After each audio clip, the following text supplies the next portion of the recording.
미국에 살다 보니까 전통 명절이 점점 더 덤덤하게 지나가는 것 같습니다.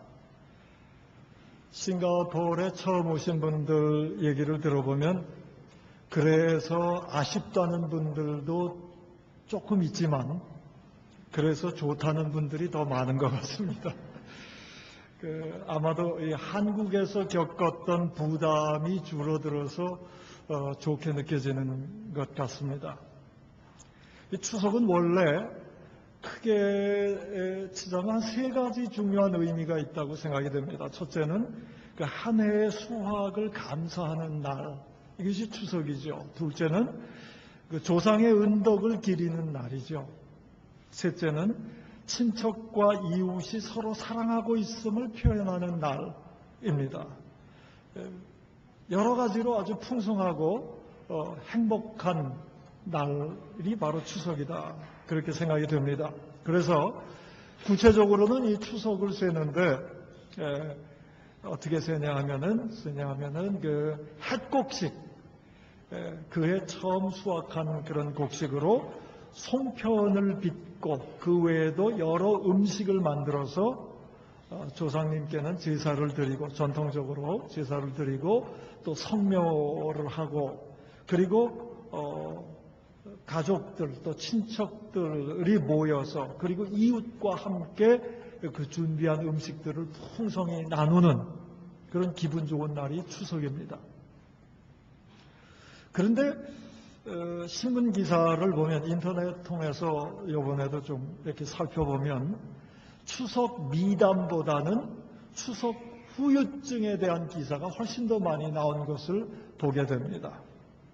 특별히 그 후유증 중에도 이 관계 악화로 말미암는 후유증에 대한 기사들이 적지 않은 것 같습니다. 부모와 자식 간에, 또 전통적으로 아직도 이 고부 간의 갈등, 또 형제들 간의 갈등, 시누이 올케 간의 갈등, 이런 것들 때문에 마음을 다치고 불편해하는 그런 내용들이 적지 않게 추석 후유증으로 실려 있는 것을 보게 됩니다.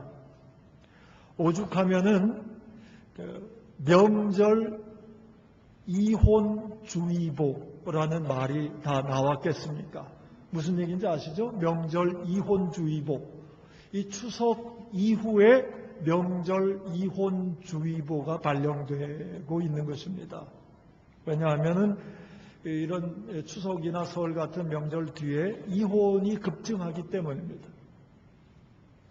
여러 통계 자료들이 있는데 작년 것만 살펴봐도 그래요. 추석 이후에 이혼 청구 소송이 추석이 있는 9월 달에 비해서 추석 다음 달인 10월 달 이 이혼 청구 소송을 이렇게 계산해 보면 작년에 10월 달에 이혼 청구 소송이 27%가 증가했답니다. 근데 이게 작년만이 아니라 그 전에도 똑같은 현상이 일어나고 있어요. 9월보다는 10월에 이혼 청구 소송률이 굉장히 높다는 거예요. 그래서 이것은 우연의 일치가 아니다라는 것이 중론입니다. 바로 이 추석 후유증 때문에 일어나는 일이라는 것이죠. 왜 이런 일이 일어날까요?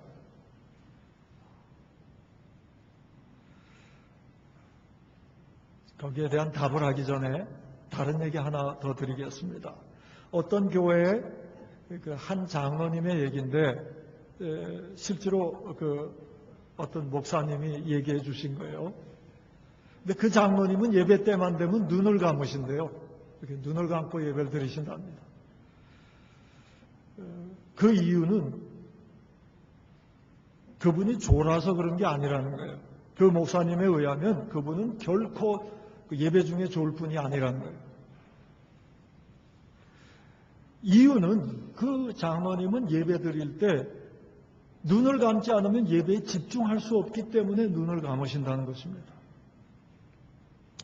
눈을 뜨고 있으면 그 장로님 눈에는 이 앞에 있는 이런 의자들이 조금 삐뚤어진 거, 이런 게 눈에 들어온다는 거예요. 그것만이 아니라 이 앞에 이렇게 꽃을 장식해 놨는데 벌써 이건 눈에 띄네요. 헌금 주머니가 꽃잎을 누르고 있네. 이런 꽃잎이 좀 떨어져 있다든가 조금 기울여 있다든가, 또 이 앞에 이제 우리 이 교회 빌려서 쓰다 보니까 그렇지 않은데 이렇게 테이블 볼을 덮어놓는데 어떻게 하다 보면 한쪽이 조금 흘러내려서 조금 이렇게 기울어져 있고, 이런 게 눈에 띈다는 거예요. 근데 그런 것만 눈에 띄는 게 아니고, 예배들 특별히 이제 말씀 시간에 예배 드리다 보면 조는 사람들이 또 눈에 들어오고, 복장 불량한 사람들이 또 눈에 들어오고, 다리 꼬고 앉은 사람들도 눈에 들어오고, 그래가지고 예배에 집중할 수가 없대요. 그 장로님의 생각은 이것입니다. 어떻게 이렇게 정성이 없이 하나님께 예배 드릴 수 있는가? 하나님을 정말 하나님이라고 생각한다면 이럴 수는 없다. 이것은 예배가 아니다. 이런 생각이 자꾸 꼬리에 꼬리를 물고 생각나기 때문에 차라리 눈을 감고 드리는 것입니다. 이 장로님께서 이렇게 되신 이유가 무엇입니까? 제가 세 가지 얘기 드리려고 그래요. 지금 얘기 드린 유대인들에 대한 얘기인데 이것은 오늘 본문과 직결되어 있는 얘기입니다. 유대인들은 자신들이 선택된 백성이라는 것, 하나님의 백성이라는 것에 대한 긍지가 대단합니다. 그래서 어떠한 어려움이 있어도 그 긍지 하나 붙들고 극복해 왔습니다. 이게 유대인들이에요. 유대인들은 정말 하나님을 하나님으로 섬기고 싶었고 하나님의 법으로 삶을 운영하고 싶었습니다. 이런 점에 있어서는 정말 우리가 유대인들을 높이 존중해야 됩니다. 여하튼 그런 마음으로 하나님의 법을 남다르게 지키는 열정이 있었는데, 여러 법이 있죠. 여러 법 중에서 이 안식일법은 아주 특수한 위치를 가진 그런 법이에요. 왜냐하면 다른 법들은 가끔 적용되지요. 근데 이 안식일법은 어김없이 7일마다 적용되는 법이잖아요.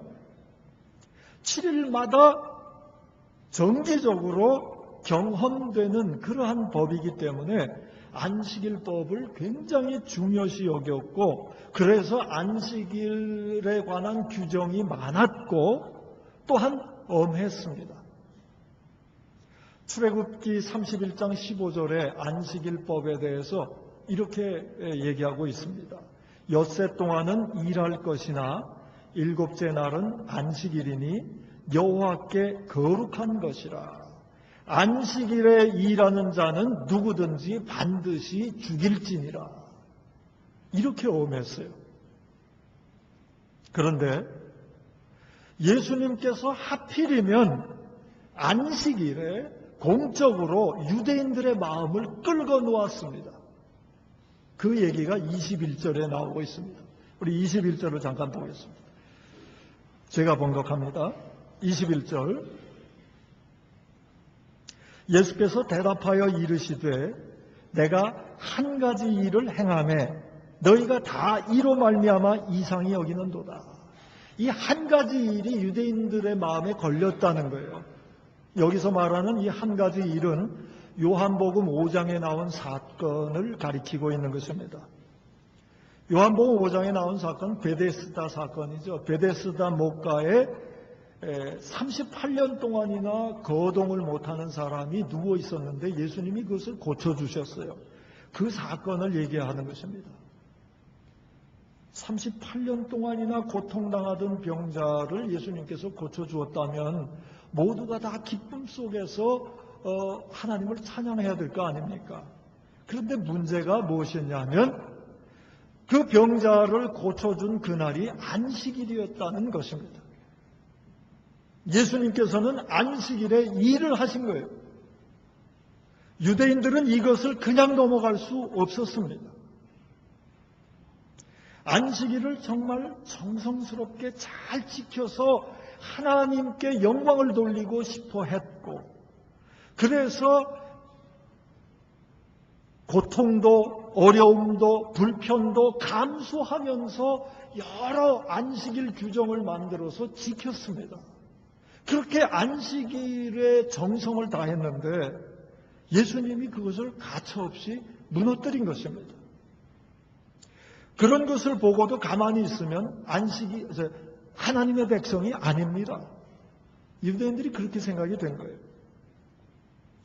예수님은 그 한 가지 일을 행함에 너희가 다 이상하게 여긴다 이렇게 얘기하셨지만 그 한 가지 일은 한 가지였지만 목숨이 달려있는 일이었습니다.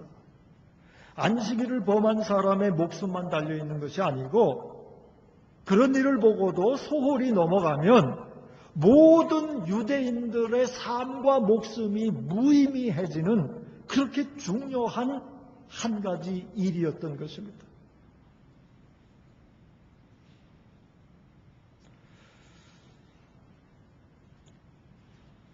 조금 이따 이 얘기를 더 풀어가고요. 지금까지 얘기한 이 세 가지 사건을 한번 간략하게 한번 조명해 보겠습니다. 추석 얘기입니다. 추석을 잘 지킴으로써 목적한 것이 무엇입니까? 감사할 줄 아는 사람이 되자는 거 아니겠어요? 그리고 부모님의 은덕의 은혜를 보답하자. 그 부모님에게 보은할 줄 아는 자손이 되자는 것. 그리고 친척과 이웃을 잘 돌볼 줄 아는 그야말로 인간다운 인간이 되자는 그런 꿈을 바탕으로 한 그러한 관습이 추석 관습입니다. 예배는 어떻습니까? 예배는 세상에서 가장 중요한 것입니다. 그 장로님께서 그렇게 불편해하는 게 이해가 돼요. 왜냐하면 예배의 중요성을 안다면 우리가 정말 예배를 소홀히 할 수 없기 때문입니다. 예배가 세상에서 가장 중요한 이유는 하나님께 진정으로 예배할 줄 아는 자는 다른 모든 것도 하나님의 법대로 풀어갈 수 있기 때문입니다. 여러분 기독교 요리문답 세례 받으실 때 기독교 요리문답에서 좀 추려서 이렇게 공부를 하시는데 기독교 요리문답의 제1번이 뭔지 아세요? 기억하세요? 다른 건 다 잊어버리셔도 이 1번은 꼭 기억하셔야 됩니다. 다른 것도 기억하시고 다른 것도 기억하시되 1번은 특별히 기억하셔야 된다 그런 뜻입니다. 요리문답이 107개예요. 그 중에 1번 요리문답 무엇입니까? 첫째, 사람의 제일 되는 목적은 무엇입니까? 라는 거예요. 사람의 제일 목적이 무엇이냐? 답이 무엇입니까? 사람의 제일 되는 목적은 답을 하시는데요. 목적은 하나님을 영화롭게 하고 영원토록 그를 즐거워하는 것입니다. 이게 답이에요. 하나님을 영화롭게 하고 하나님을 영원토록 즐거워하는 것. 이게 사람의 제1목적이다. 하나님을 영화롭게 하고 하나님을 즐거워하는 가장 대표적인 것이 바로 예배입니다. 이렇게 중요한 예배이기 때문에 소홀히 할 수 없어서 그 장로님은 예배 때마다 눈을 감게 되는 것입니다. 저는 그것이 옳다 그런 얘기는 아니에요. 이해가 된다 그 얘기죠. 근데 문제는 좀 있죠. 이제 그런 문제들을 좀 살펴보자는 얘기인데요. 좀 전에 말씀드렸던 유대인들의 이 안식일을 지키는 것 귀한 거죠. 왜냐하면 유대인들은 7일에 한 번씩 죽을 수도 있는 중대한 계명, 그 안식일 계명을 어길 수 없었던 것입니다. 그래서 안식일을 어긴 예수님을 죽이려고 한 것입니다. 뭔가 비슷한 구조가 있지 않습니까? 이제 그것을 좀 들춰내고자 하는 것입니다. 저는 예수님께서 우연히 안식일을 어기셨다고 생각하지 않습니다. 의도적으로 안식일을 어기셨다고 짐작합니다. 왜냐하면 예수님께서는 우리 인간들에게 진리로 말미암는 생명의 세계, 진리로 말미암는 자유의 세계를 활짝 열어주시고 싶으셨기 때문입니다. 어떻게 그 세계가 열리는가? 결론부터 먼저 말씀드리면 그 생명의 세계, 하나님께서 주시는 자유의 세계로 들어가기 위한 최고의 원리가 24절에 나옵니다. 이 말씀을 한번 같이 읽으셔야겠습니다. 24절 다 같이 한 목소리로 읽습니다. 외모로 판단하지 말고 공의롭게 판단하라 하시니라. 아멘. 여기서 얘기하는 외모는 단순히 이런 겉모양만 얘기하는 것이 아니고 어떤 일이 있으면 그 일의 형식, 또 어떤 일이 잘 되기 위해 제정해 놓은 법과 규정들, 그런 것도 얘기하는 것, 지칭하고 있는 것입니다. 그 다음에 공의로 판단하라 했을 때 이 공의로 판단하라는 뜻은, 공의로라는 뜻은 올바르게, 의롭게 판단하라. 그렇게 이제 그렇게 의미가 새겨지지만은 그거 가지고는 부족합니다. 성경에서 의를 얘기할 때 꼭 기억하셔야 될 게 있어요. 의가 나왔다 그러면 그 기본은 이것이다 이렇게 기억하셔야 될 것이 있어요. 그게 뭐냐 하면 성경에서 말하는 의는 하나님과의 바른 관계를 지칭하는 것입니다. 하나님과의 바른 관계. 우리 기독교의 가장 중요한 교리, 이신칭의 교리 있지 않습니까? 믿음으로 의롭다함을 받는다. 여기서 의롭다함을 받는다라는 것은 관계 개념이에요. 하나님과의 바른 관계가, 하나님이 의도하신 그 관계가 회복되었다. 그 말이에요. 하나님과의 관계가 회복된 것을 의롭다고 얘기하는 것입니다. 성경 번역에도 보면 쉬운 번역, 제 기억에 Today's English Version 같은 데 보면은 Living Bible, Good News Bible이죠. 그런데 보면은 의롭다라고 번역해 있지 않고 하나님과의 관계가 바르게 되었다 이렇게 번역되어 있어요. 이 성경에서 얘기하는 의의 개념은 관계 개념이다. 결코 속성 개념이나 행위나 업적 개념이 아니에요. 우리 인간들은 그렇게 생각하죠. 뭐라고 생각하냐면 저 사람이 이렇게 행했기 때문에 의롭다 그렇게 생각해요. 저 사람이 이런 일을 이룬 것을 보니까 의롭다 이렇게 판단합니다. 근데 성경에서는 의 개념이 그런 게 아니에요. 행위나 공적이나 업적, 또 저 사람은 참 의로운 사람이야 그랬을 때 심성이나 속성이 의롭다 그런 게 아니에요. 성경에서는 끊어진 하나님과의 관계가 바르게 회복되었다. 그게 의의 개념입니다. 공의로 판단하라라는 뜻은 하나님이 원하시는 관계 회복의 관점으로 판단해라 그런 뜻입니다. 하나님이 원하시는 관계 회복의 관점으로 판단하라.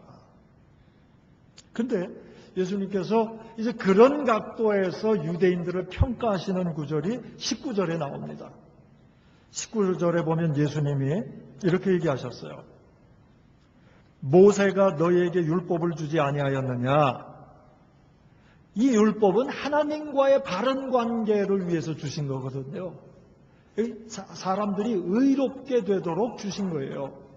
그런데 예수님의 결론은 이것입니다. 너희 중에 율법을 지키는 자가 없도다.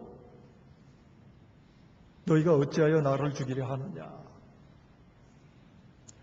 율법 준수를 위해서, 율법을 정말 잘 지키기 위해서 유대인들이 예수님을 죽이려고 했는데 예수님은 그 유대인들을 향해서 너희 중에 율법을 지키는 자가 하나도 없다.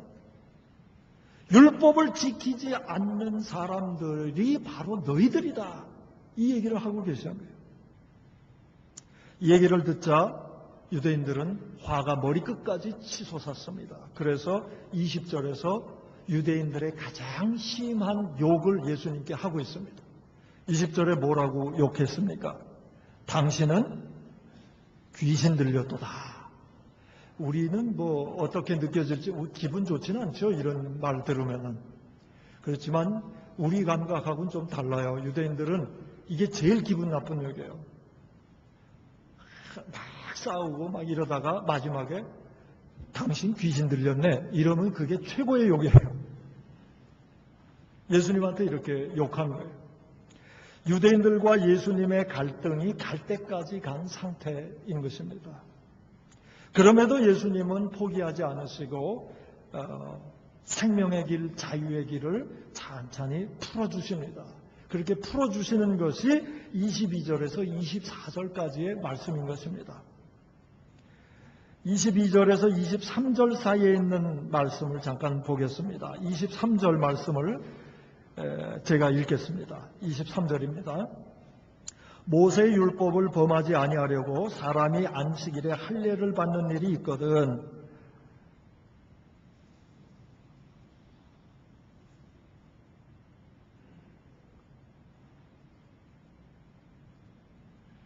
내가 안식일에 사람의 전신을 건전하게 한 것으로 너희가 내게 노여워하느냐. 23절만 제가 읽었습니다. 이 말씀이 무슨 뜻인가를 조금 설명드리겠습니다. 세상 어디에서나 신법은 구법에 우선합니다. 무슨 얘기냐면 새로운 법이 정해지면 옛날 법은 폐기한다 그 얘기입니다. 그런데 유대인들이 특별하게 이제 그 할례를 지켰어요. 22절에 보면은 할례는 안식일법보다 더 오래된 법이에요. 이 안식일법, 모세가 율법을 받아서 그 10계명을 받았을 때 그 네 번째 계명이 안식일법 아닙니까? 그런데 할례법은 모세 이전에 조상 때부터 아브라함 때부터 지켜오던 법이에요. 그러면 보통 같으면 안식일법이 있으면 안식일법이 더 우선, 안식일에 일하면 죽이라 그랬거든요. 그게 더 우선되는데 구법인 할례는 안식일에도 베풀어졌어요. 예수님이 유대인들에게 좀 깊이 생각하도록 자극을 주고 도전을 주고 계시는 거예요. 안식일법이 훨씬 더 우선적인데도 왜 옛날 법인 할례는 계속 지켜지고 있느냐? 그런 얘기입니다. 그게 22절, 23절에 얽혀있는 얘기입니다. 결국 무슨 얘기가 되냐 하면 할례의 정신이 무엇이냐? 그 얘기예요. 할례는 거룩한 하나님의 백성이라는 징표입니다. 할례를 받음으로 하나님의 백성이 됐다는 표식이 되는 거예요. 거룩하신 하나님 그리고 그 하나님의 백성이라는 징표가 할례예요. 안식일은 무엇입니까? 안식일 역시 거룩하신 하나님의 백성이라는 것을 드러내는 것이 성수 안식일 하는 거였어요. 거룩히 안식일을 지키는 거였습니다. 그렇게 보면 이 둘 다 일을 한다는 차원에서 서로 상반돼요. 할례도 일이기 때문에 안식일을 하면 안 돼요. 그러나 정신을 보면은 둘 다 거룩한 하나님의 백성의 징표다 그 얘기입니다. 그렇게 해서 그 정신을 살려서 안식일에도 할례가 계속 베풀어진 거예요. 원래 할례법은 태어난 지 8일 만에 하도록 베풀도록 돼 있어요. 그런데 8일째 되는 날이 안식일이면 어떻게 하느냐? 안식일에도 할례를 베풀었다. 일을 했다는 거예요. 유대인들은 그 정신을 알기보다는 그냥 전통 따라 안식일에 할례도 베풀어 왔는데 예수님은 그 정신을 보도록 유도하고 있는 것입니다. 그러시면서 그래 너희들이 23절에 얘기한 그거예요. 너희들이 그 남성 성기의 포피를 일부 떼어내는 그렇게 몸의 일부를 변화시킴으로써 하나님을 거룩하신 하나님을 증거하는 그 일도 행하고 있는데 내가 안식일에 38년 된 병자를, 영육이 함께 다 눌려서 죽어가고 있는 그 병자의 전신을, 온 몸을 회복시킴으로써 하나님의 거룩하심을 드러낸 게 왜 문제가 되느냐고 묻고 계신 거예요. 도전하고 계신 거예요. 유대인들의 문제가 무엇이었습니까? 유대인들은 안식일을 전체로 보지 못하고 안식일에 관련된 작은 규정에 너무 집중하고 매여 있었기 때문에 결국은 안식일을 훼손했던 것입니다. 예수님은 그것을 지적하시는 거예요. 전체를 보지 못하고 부분을 전체화해서 오히려 전체를 훼손한 유대 백성들을 지적하고 계십니다. 우리 많은 사람들이 법에 매여서 점점 더 속박되어가는 이유가 무엇입니까? 부분을 부분으로 보지 못하고 부분을 전체로 보기 때문입니다. 그럴 때 그런 일이 일어나요. 자유도 없어지고 생명도 없어지고 작은 것에 매여서 허덕이는 그런 일은 부분을 부분으로 보지 못할 때 생기는 것입니다. 전 추석 얘기로 다시 돌아와 봅니다. 추석 때 멀리서 부모님을 찾아온 것, 그거 하나만으로도 온 가족이 기뻐할 수 있는 일이 아니겠습니까?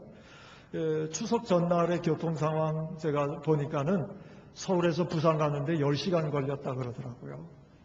엄청난 시간이죠. 10시간 동안 그 험한 길을, 도로가 험하다기보단 그 어려운 길을, 고통과 불편이 있는 그 길을 혼자도 올 수 있지만 아이들 데리고, 그리고 대부분 서민들이 다 경제사정이 넉넉지 않잖아요.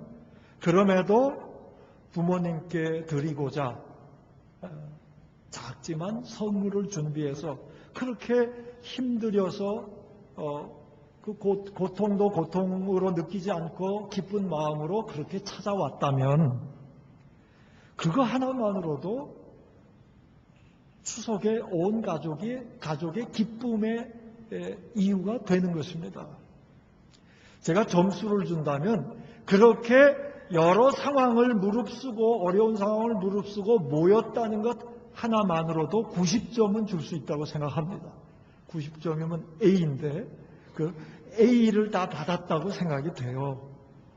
그런데 며느리가 부엌에서 조금 일찍 나왔다고 고부간의 갈등이 시작된다면 참 어리석은 거 아니에요? 일을 조금 더 하지 못했다. 점수로 따지면 한 2점, 3점 그 정도 되는 거 아니겠어요? 90점은 이미 따놨는데. 그런데 그 2점, 3점 그 부분을 전체로 보기 때문에 갈등이 생기는 거예요.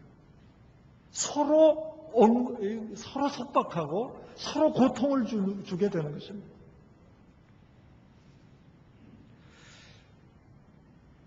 오늘 그러한 생명과 자유의 세계, 이 한 가지 일을 안식일을 어김으로써 오히려 생명과 자유의 세계를 보여주시려고 예수님의 이 사건이 있는데 거기서 구체적인 교훈 하나를 얻어내자면 그것입니다.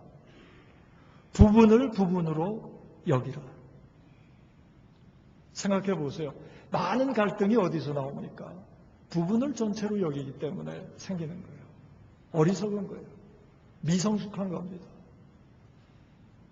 우리는 예수님의 장성한 분량에까지 자라가야 할 것입니다. 성숙되어야 하는 것입니다. 성숙의 길은 부분을 부분으로 여길 때 시작되는 것입니다. 둘째 가르침은 오늘 두 가지 메시지를 드리려고 그래요. 둘째 가르침은 이미 24절에서 살펴본 것입니다. 외모로 판단하지 말고 공의롭게 판단하라. 다른 말로 하면 무엇입니까?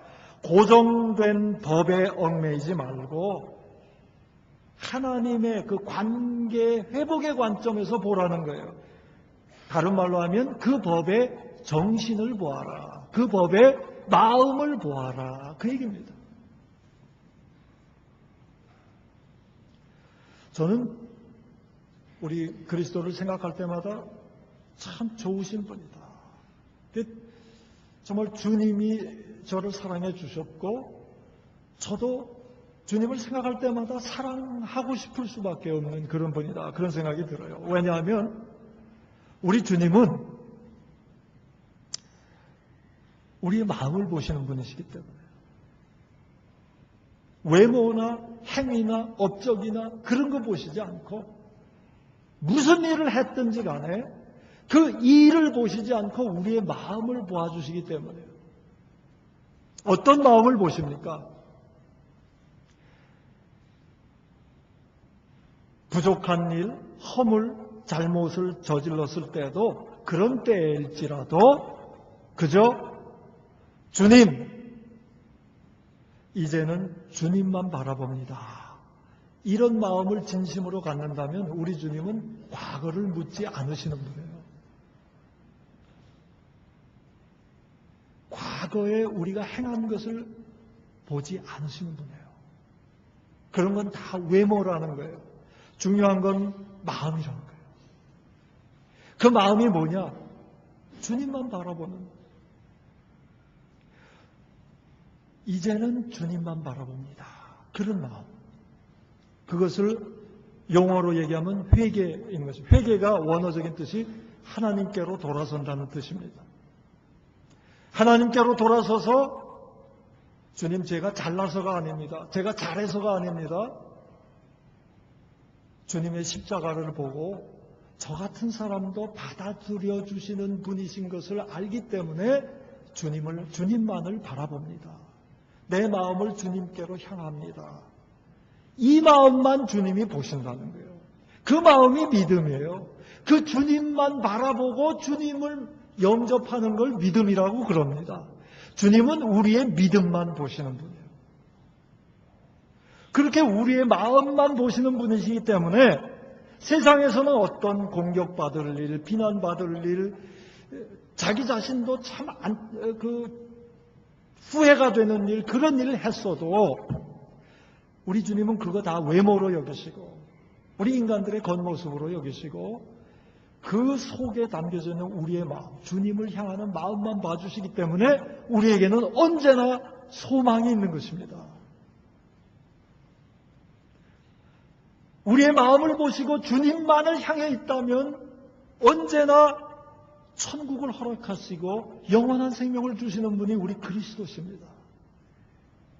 그래서 어떠한 상황에서도 우리에게는 영생 소망의 미래가 있는 것입니다. 이게 우리의 믿음 아닙니까?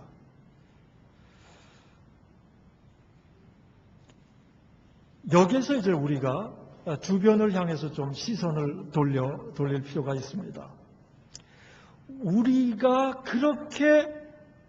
우리를 그렇게 사랑해 주시는 그 하나님, 그래서 그 하나님만을 바라볼 수밖에 없는 그런 하나님이 우리가 판단하고 정죄하는 사람들에게도 똑같이 대하신다는 것을 우리가 알아야 합니다. 우리 하나님께서 그걸 알기를 원하세요.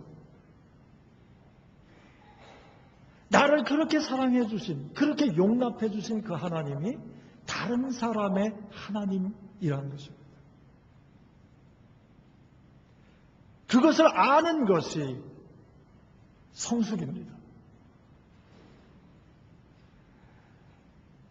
하나님은 외모를 보시지 않고 마음을 보신다. 내 마음을 보시듯이 다른 사람의 마음도 보신다. 이게 생명과 자유로 가는 길입니다. 우리 하나님께서 이미 십자가를 통해서 부활을 통해서 허락해 주신 영원한 생명의 나라, 영원한 자유의 나라, 진리가 자유케 하는 그 나라로 들어가는 관문인 것입니다. 오늘 두 가지 말씀드렸습니다.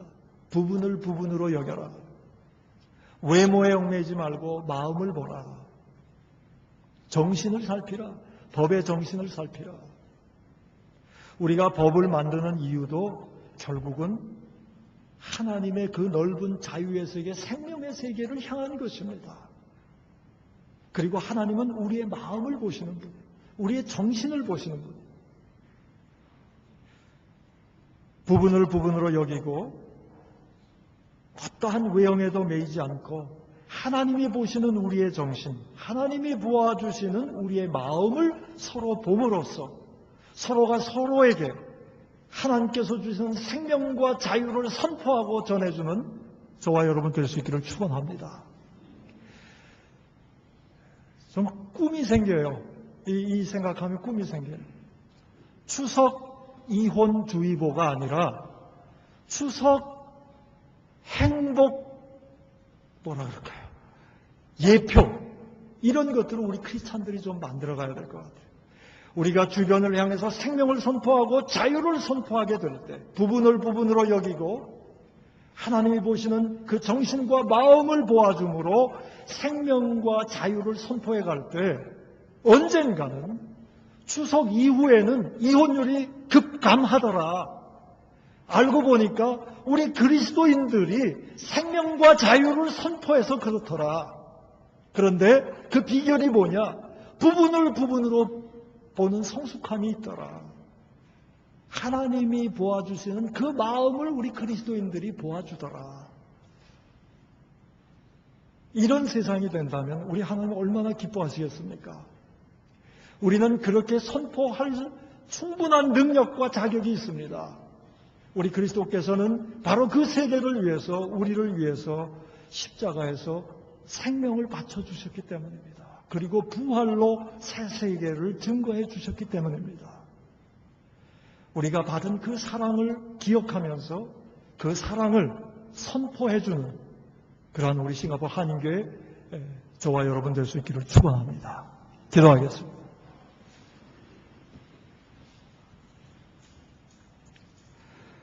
하나님, 우리 인간들은 부분을 전체로 자기 뜻대로 전체로 보는 버릇들이 있습니다.